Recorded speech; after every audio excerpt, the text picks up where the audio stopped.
Nama saya Nomen Senasudungan Sirait. Saya dari kelas semester 2A NIM 193449. Di sini saya akan menjelaskan makna kitab Yoel dalam latar sejarahnya. Jadi dalam kitab Yoel ini, para nabi dan penyair meyakinkan orang-orang pada zaman itu bahwa Allah tidak meninggalkan mereka. Dan kita lihat dalam kitab Yeskiel pasal yang ke-37, di sana menjelaskan bahwa nabi-nabi meyakinkan orang-orang bahwa mereka tidak ditolak oleh Allah dan mereka akan kembali ke tanah perjanjian. Dalam nubuat Yeskiel ditujukan untuk orang-orang yang tinggal di Babel yang berpikir bahwa Allah itu telah meninggalkan mereka di pengasingan. Dan karena itu mereka tidak akan pernah kembali ke tanah Yehuda.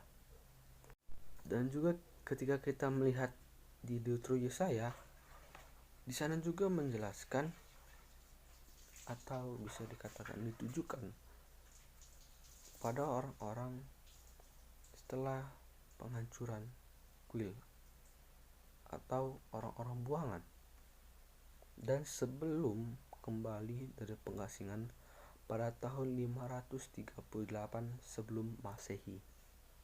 Tetapi jika kita merasakan hidup dalam zaman pembuangan itu, bagaimana prospeknya penduduk Yehuda ketika dalam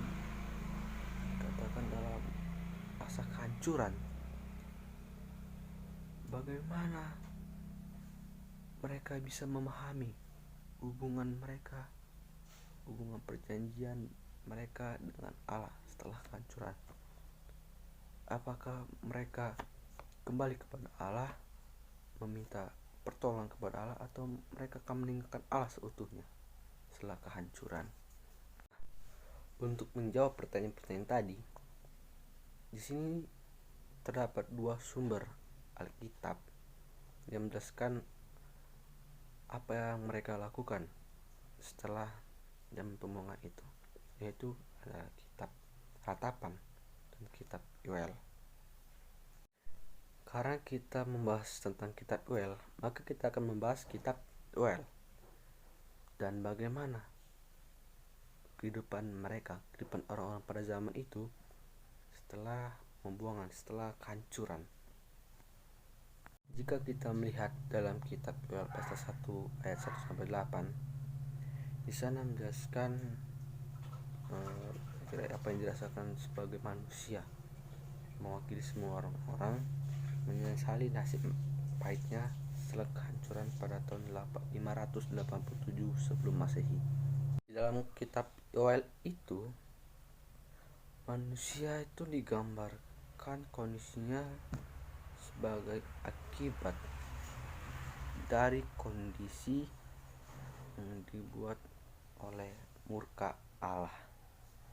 Kesusahan orang-orang zaman pembuangan membawa mereka dalam jurang keputusasaan. Bisa kita lihat di Yoel 3 ayat 17 sampai dengan 18. Dalam ayat tersebut, Allah tidak langsung berbicara kepada mereka. Dan itu adalah hasil rasa perasaan Allah, bahwa Allah telah murka terhadap mereka dan telah sepenuhnya meninggalkan mereka.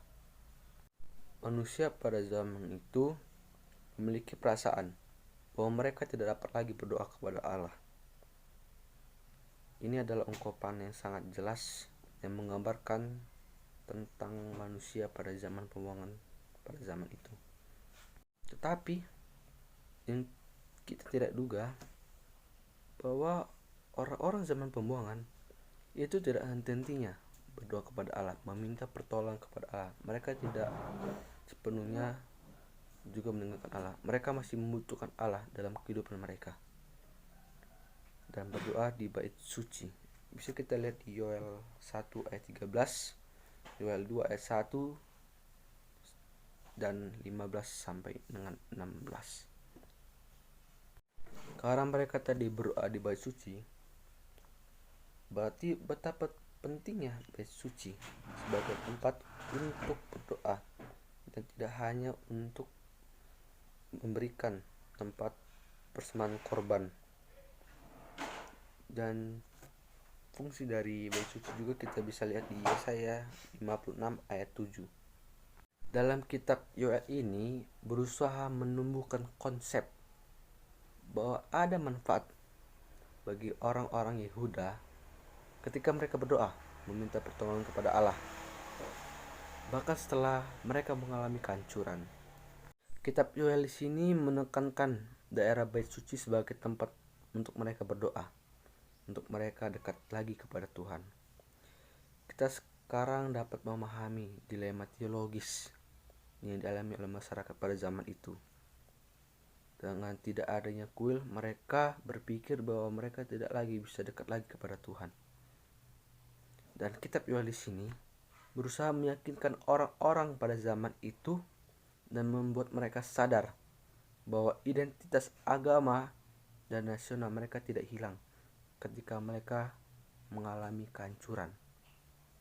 Kita sampai kepada kesimpulan teologisnya terhadap kitab Yoel, bahwa tidak khawatir tentang kultus alih-alih.